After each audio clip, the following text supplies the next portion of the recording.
Assalamualaikum warahmatullahi wabarakatuh. Kami dari kelompok 9. Saya Rizky Nurhaliza dengan NPM C10230065. Di sini akan menjelaskan tugas tentang pendapatan. Yang pertama ada kasus pertama yaitu data terkait konstruksi PT Bangun Jaya di tahun pertama operasinya yaitu tahun 2015. Lalu di sini diminta hitunglah persentase penyelesaian kontrak pada akhir tahun 2015. Di sini kontrak price-nya itu 2.235 juta, lalu cost to date-nya 1.755 juta. Nah, lalu dikurangi dengan install listrik dan mekanik 105 juta.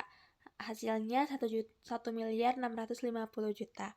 Lalu dikurangi estimasi cost to complete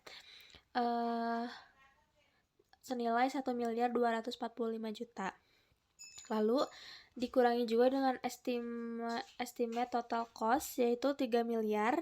Dikurangi juga estimasi total gross profit-nya 765 juta. Lalu di sini ada persen komplitnya 1.650 juta dibagi 3 miliar. Hasilnya itu 55%.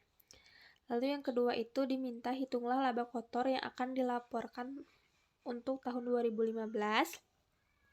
Yaitu sini penjualannya ada 2.235 juta dikali 55%. Hasilnya itu 1.229.250 juta. Lalu bebannya itu ada nilainya 1.755 juta dikurangi 105 juta.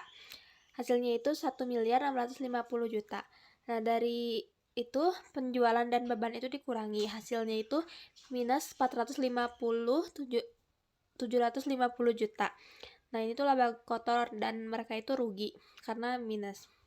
Nah, jadi mengalami kerugian karena pendapatannya itu lebih kecil dibandingkan dengan beban atau biaya yang dikeluarkan lebih besar. Lalu yang ketiga itu buatlah ayat jurnal untuk mencatat laba atau rugi tahun 2015.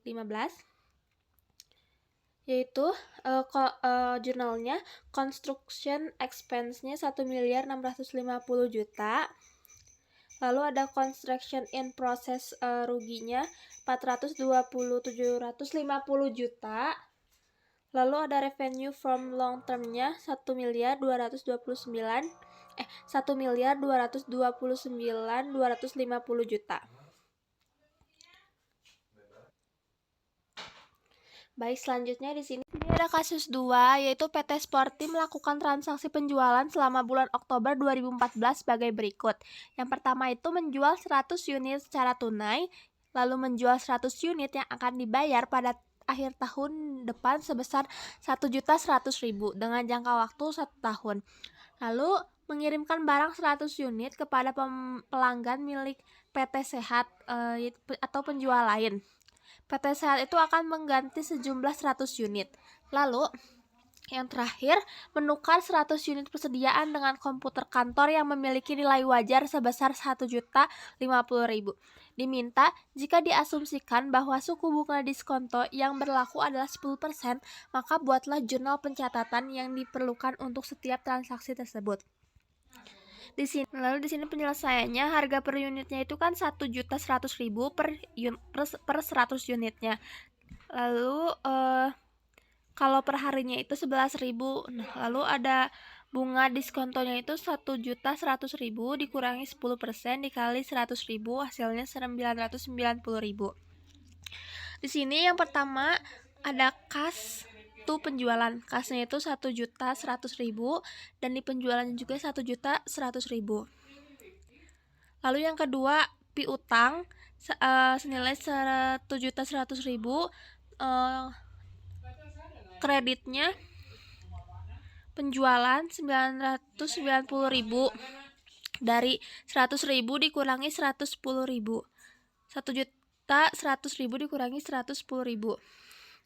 Lalu di kreditnya juga ada pendapatan ditangguhkan senilai 110.000 dari 10% dikali 1.100.000. Lalu yang ketiga ada piutang Di debitnya ada piutang senilai 1.100.000, lalu di kreditnya ada persediaan 1 juta, dan di kreditnya juga ada pendapatan ditangguhkan senilai 100.000. Lalu pergantian dari PT Sehat sebanyak 100 unit. Jurnalnya itu debitnya persediaan dengan nominal 1.100.000, lalu di kreditnya ada piutang nominalnya 1.100.000 juga. Lalu yang keempat, ada di debitnya itu ada komputer kantor senilai 1.050.000, lalu di kreditnya laba pertukaran aset senilai 50.000, dan di kreditnya juga persediaan senilai 1 juta. Selanjutnya kwitansi sewa. Untuk kasus 1, pada tanggal 1 April 2015, PT LISI menandatangani kontrak sewa sebuah alat berat dengan PT Laser selama 6 tahun. Alat berat dengan nilai wajar 200 juta memiliki umur ekonomis 8 tahun tanpa nilai residu. PT LIS harus membayar sewa sebesar 41.746.796,43 rupiah per tahun dimulai sejak awal masa sewa. PT LIS baru bisa menggunakan alat tersebut pada tanggal 2 April 2010, dan pada akhir masa sewa alat berat akan menjadi milik PT LIS. Tingkat bunga implisit yang digunakan PT LIS adalah 10%, sedangkan tingkat bunga inkremental adalah 9%. Diminta yang pertama, tentukan jenis sewa pada kontrak di atas dan jelaskan alasannya. Untuk yang kedua, buatlah jurnal yang dibutuhkan mulai dari awal masa sewa hingga pembayaran sewa kedua dari PT LIS dan PT Laser. Untuk jawaban nomor 1, tentukan jenis sewa pada kontrak di atas beserta alasannya. Jenis sewa di atas adalah merupakan sewa pembiayaan atau finance lease, karena yang pertama ada pemindahan kepemilikan alat berat kepada PT LIS pada akhir masa sewa. Yang kedua, durasi sewa mencakup sebagian besar umur ekonomis alat berat, yaitu 6 dari 8 tahun. Dan yang terakhir atau yang ketiga, pembayaran sewa yang dilakukan cukup besar dan jangka panjang, yang kemungkinan mendekati nilai wajar alat berat tersebut. Untuk yang kedua, buatlah jurnal dari awal masa sewa hingga pembayaran sewa kedua dari sisi PT Lesor dan LIS. Di sini ada tabel amortisasi. Untuk kas itu diperoleh dari soal, yaitu 41.746.796 rupiah. Lalu untuk utang sewa ini diperoleh dari soal juga. Lalu untuk jurnalnya, yang pertama pada saat pengakuan awal aset sewa. Di debit ada aset sewa pembiayaan sebesar 200 juta. Untuk di kredit ada liabilitas sewa pembiayaan sebesar 200 juta. Ada juga liabilitas sewa pembiayaan untuk pembayaran di awal, yaitu sebesar 41.746.796 rupiah di debit, dan di kreditnya ada kas sebesar 41.746.796 rupiah. Lalu untuk pengakuan beban penyusutan, di debitnya ada beban penyusutan dan di kreditnya ada akumulasi penyusutan sebesar 25 juta. 25 juta ini diperoleh dari 200 juta dibagi dengan 8. Lalu ada pengakuan beban bunga. Di debitnya ada beban bunga dan di kreditnya ada utang bunga sebesar 15.825.320 rupiah diperoleh dari tabel amortisasi. Lalu selanjutnya ada pembayaran. Di debitnya ada utang bunga sebesar 15.825.320 rupiah. Di debit ada liabilitas sewa pembiayaan sebesar 25.921.476 rupiah. Dan di kreditnya ada 41.746.796 rupiah. Selanjutnya ada pengakuan awal aset. Di sisi debit ada piutang sewa pembiayaan dan di sisi kredit ada aset sewa pembiayaan sebesar 200 juta. Lalu selanjutnya ada untuk penerimaan awal sewa. Di sisi debit ada kas, lalu di kreditnya ada piutang sewa pembiayaan sebesar 41.746.796 rupiah. Jadi selanjutnya lesor mengakui beban bunga atau pendapatan bunga. Di sisi debitnya ada piutang bunga dan di kreditnya ada pendapatan bunga sebesar Rp518.825.320. Selanjutnya ada pembayaran penerimaan beban piutang bunga. Di sisi debitnya ada kas sebesar Rp41.746.796. Dan di sisi kreditnya ada piutang sewa pembiayaan sebesar Rp25.421.796.096. Dan di sisi kredit satunya ada piutang bunga sebesar Rp15.825.320. Lalu untuk kasus 2, pada tanggal 1 Januari 2015, PT LIS menandatangani kontrak sewa sebuah mesin dengan PT Laser selama 3 tahun. Mesin dengan nilai wajar 550 juta memiliki umur ekonomis 4 tahun tanpa nilai residu. PT LIS harus membayar sewa sebesar Rp45.221.093,11 per tahunnya dimulai sejak awal masa sewa. PT LIS baru bisa menggunakan mesin tersebut pada tanggal 2 Januari 2015 dan pada akhir masa sewa PT LIS diberikan opsi untuk memperpanjang sewa 1 tahun lagi dengan membayar sewa sebesar 35 juta dengan tingkat bunga implisit yang digunakan PT LIS adalah 10%, sedangkan untuk tingkat bunga inkremental adalah 11%. Diminta yang pertama tentukan jenis sewa pada kontrak di atas beserta alasannya. Yang kedua, buatlah jurnal yang dibutuhkan mulai dari awal masa sewa pembayaran hingga pembayaran sewa kedua dari sisi PT LIS dan PT Laser. Yang ketiga, jika PT Laser tidak menawarkan opsi perpanjangan sewa, namun menawarkan opsi untuk membeli mesin tersebut pada akhir masa sewa seharga 40 juta, maka berapakah pembayaran sewa tahunan yang akan ditawarkan PT Laser? Untuk jawaban yang pertama itu tentukan jenis sewa pada kontrak di atas beserta alasannya. Untuk jenis sewa di atas adalah sewa operasi atau operating lease karena dari perhitungan PV annuity yaitu Rp45.221.093 dikalikan dengan 1 dikurang 1 ditambah 0,1 pangkat min 3 per 0,1 hasilnya adalah Rp112.460.000. Lalu ada tabel amortisasinya. Untuk yang kedua, buat jurnal dari PT LIS. Solusi yang pertama ada pengakuan aset, ada aset sewa pembiayaan di sisi debit dan di kreditnya ada utang sewa pembiayaan sebesar Rp112.460.336. Lalu untuk jurnal yang kedua, utang sewa pembiayaan di debit dan di kreditnya ada kas sebesar Rp45.221.093. Lalu untuk jurnal selanjutnya adalah pengakuan penyusutan. Di sisi debitnya ada beban penyusutan dan di sisi kredit akumulasi penyusutan sebesar Rp37.486.779. Lalu selanjutnya ada pengakuan pembayaran yaitu utang bunga sebesar di debitnya ada utang bunga sebesar Rp6.773.924 dan ada juga utang sewa pembiayaan sebesar Rp38.977.169 dapat dari tabel amortisasi.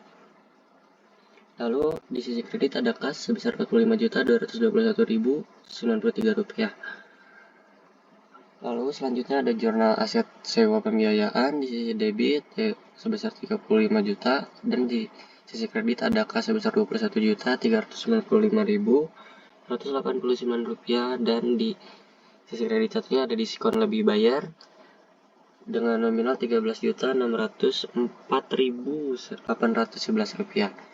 Lalu untuk jurnal di sisi lesor yang pertama ada pengakuan awal pemberian aset yaitu piutang sewa pembiayaan pada utang sewa pembiayaan sebesar Rp112.460.336 dan ada kas di debit dan piutang di kredit yaitu sebesar 45.221.093 rupiah. Selanjutnya ada piutang bunga di sisi debit dan pendapatan di kredit sebesar 6.723.924 rupiah. Selanjutnya di sisi debit ada kas sebesar 45.221.093 rupiah. Sisi kreditnya ada piutang sewa pembiayaan sebesar 38.497.164 rupiah. Lalu di sisi kredit satunya ada piutang bunga sebesar 6.723.924 rupiah. Lalu untuk penerimaan kas dari sisi lessor, yaitu yang pertama ada kas di sisi debit sebesar 21.395.189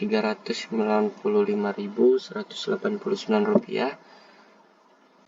Dan untuk sisi debit satunya ada diskon lebih bayar sebesar 53.604.811 rupiah.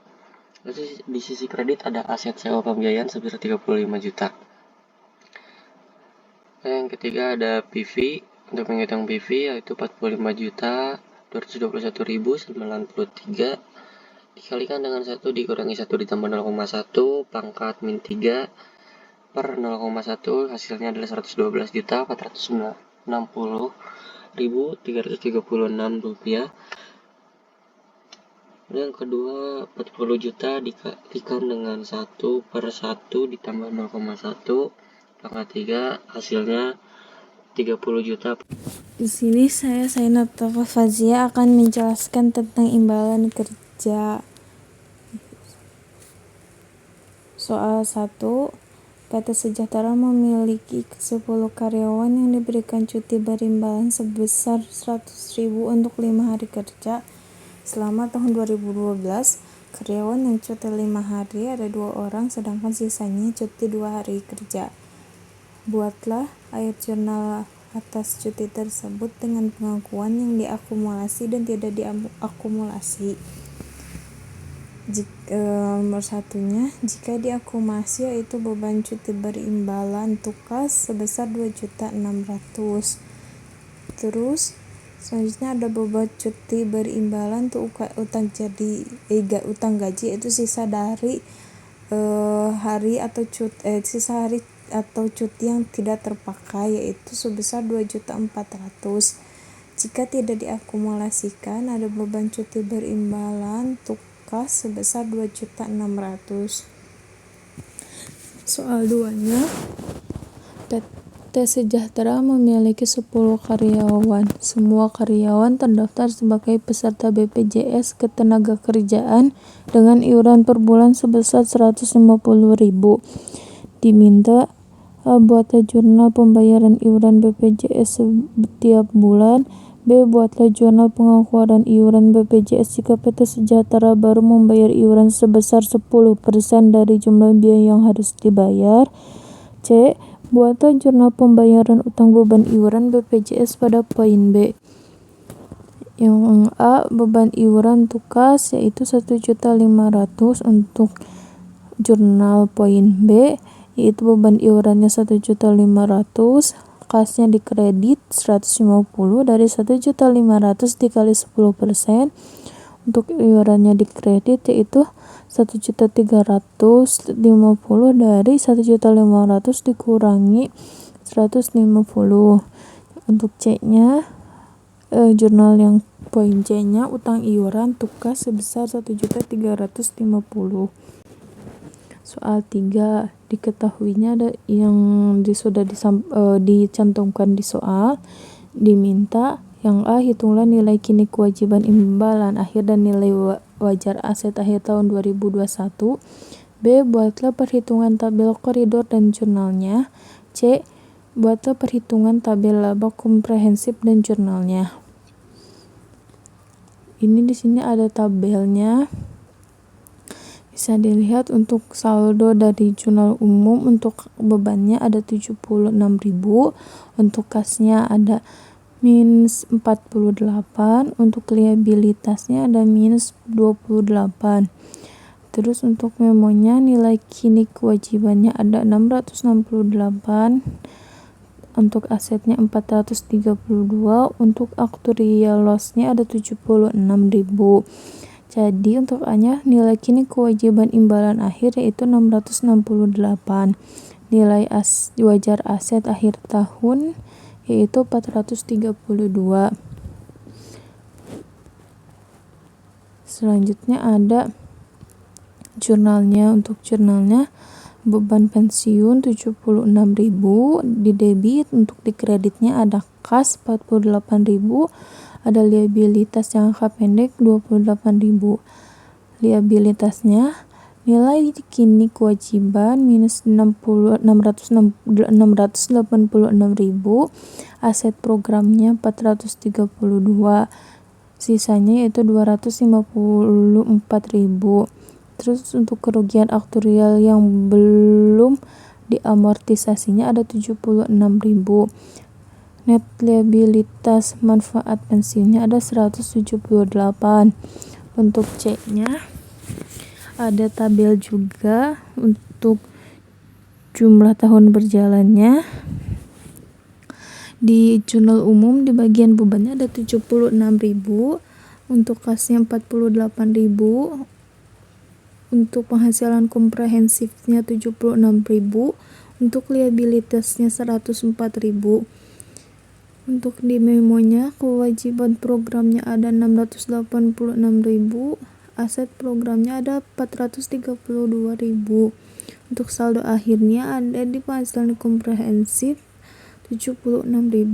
Selanjutnya ada jurnal, yaitu beban pensiunnya di debit 76.000, pendapatan penghasilan komprehensif 76.000 di debit. Untuk di kreditnya ada kas 48.000 sama liabilitas jangka pendek di kredit 104.000. Liabilitasnya nilai kini kewajibannya minus 686.000. Terus ada aset programnya 432.000. Net liabilitiesnya ada 254.000. Terus aktivitasnya ada pendapatan komprehensif lain yaitu sebesar 76.000. Halo, saya Saina Taufa Fazia akan menjelaskan tentang kebijakan akuntansi kasus ke-1. Yang soalnya pada tanggal 5 Januari 2010 PT Gagak Rimbang membeli mesin baru yang memiliki masa manfaat 25 tahun senilai 1,2 miliar dengan nilai sisa 200 juta. Sampai dengan tahun 2014, mesin tersebut telah didepresiasikan dengan metode garis lurus. Namun pada awal tahun 2015, PT Gagak Rimbang memutuskan untuk mengganti metode depresiasi menggunakan metode saldo menurun ganda.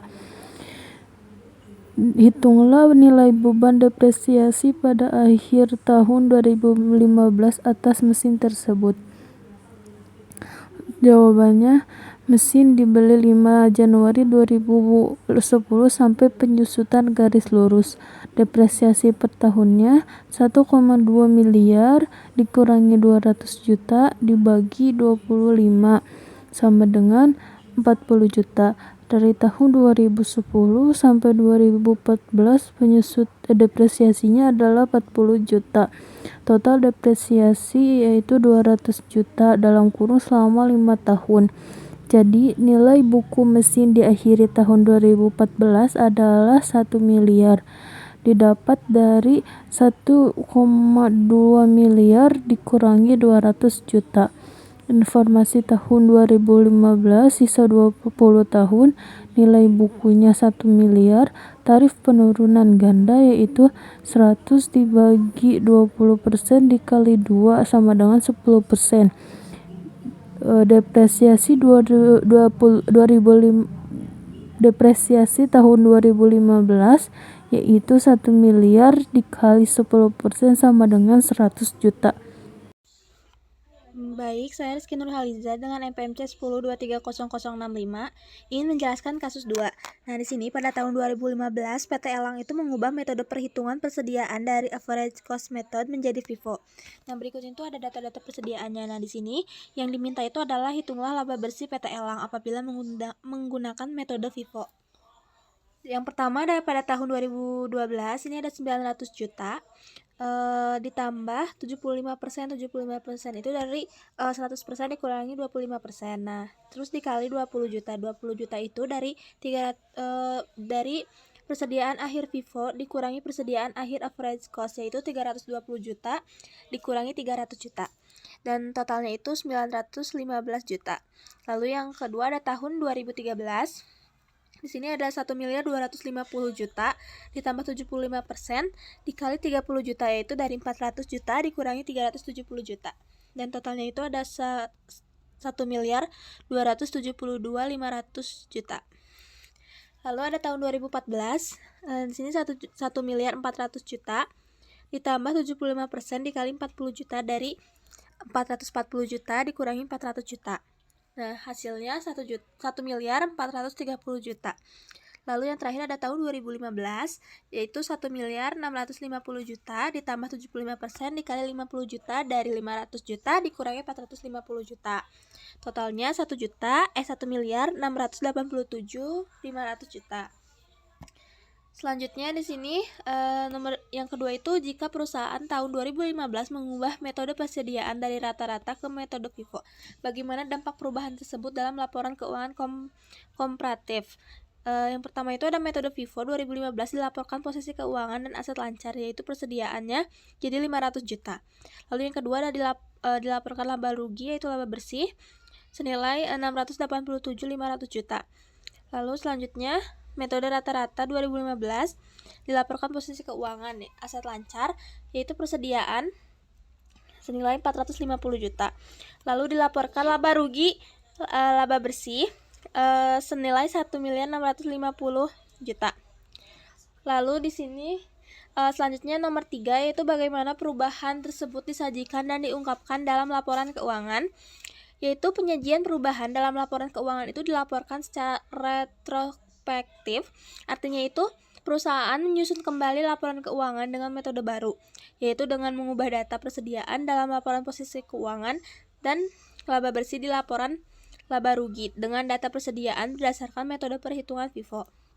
Lalu yang keempat, termasuk perubahan jenis apakah kejadian yang di atas dan bagaimana standar akuntansi mengharuskan pelaporan yang paling baik atas perubahan tersebut. Nah, jawabannya itu adalah perubahan prinsip akuntansi, yaitu perubahan dalam metode penilaian persediaan. Karena saat ini PT Elang mengubah perhitungan persediaan menggunakan metode rata-rata. Selanjutnya untuk kasus 3, analisis laporan keuangan PT Adaro. Ditanyakan yang pertama, metode apa yang digunakan oleh PT Adaro untuk menghitung beban penyusutan. Yang kedua, berapa masa manfaat aset berwujud yang dimiliki oleh PT Adaro. Yang ketiga, jika pada bulan Desember, PT Adaro mengubah metode perhitungan penyusutan menjadi metode saldo menurun dan masa manfaat pembangkit listrik menjadi 30 tahun, maka perubahan apa saja yang terkait. Lalu yang keempat, bagaimana pelaporan perubahan kebijakan akuntansi pada poin D secara retrospektif dan prospektif. Lalu yang kelima, jika beban penyusutan pada PT Adaro dari tahun 2021 ke tahun 2023 mengalami peningkatan, sedangkan jumlah aset tetap berwujud tidak mengalami penambahan, maka bagaimana analisa saudara pada transaksi tersebut?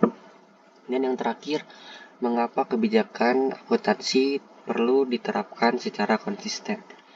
Jawabannya untuk yang A itu didasarkan pada laporan keuangan PT Adaro Minerals Indonesia Tbk pada 31 Maret 2024. Yang A itu aset tetap disusunkan menggunakan metode garis lurus. Untuk yang B, memiliki aset yang pertama bangunan dan infrastruktur dengan nomor ekonomi 4-20 tahun, mesin, peralatan, operasional, dan kendaraan dengan nomor ekonomis 3-25 tahun. Lalu selanjutnya ada jalan dan jembatan, nomor ekonomis 30 tahun. Dan untuk yang terakhir peralatan kantor, nomor ekonomis 2-10 tahun. Untuk yang ini terjadi, beban penyusutan akan lebih tinggi di awal tahun. Yang kedua, laba sebelum pajak akan menurun. Yang ketiga, laba bersih akan menurun. Dan yang terakhir, mengungkapkan perubahan metode penyusutan mencakup alasan, dampak, dan metode penerapannya di CALK atau catatan atas laporan keuangan. Lalu yang poin D, untuk dengan pandangan retrospektif, yaitu mengubah laporan keuangan sebelum atau restatement dan mencatat dampak perubahan pada laba di tahun awal. Untuk prospektif, mempengaruhi laporan keuangan periode berjalan dan masa depan tanpa mempengaruhi periode-periode sebelumnya. Untuk poin E, terjadi perubahan metode penyusutan menjadi saldo menurun dari metode garis lurus. Lalu yang poin F, karena untuk meningkatkan kredibilitas laporan keuangan, kepatuhan terhadap standar akuntansi, mendukung transparansi, dan mengurangi kesalahan. Sekian dari kelompok kami. Wassalamualaikum warahmatullahi wabarakatuh.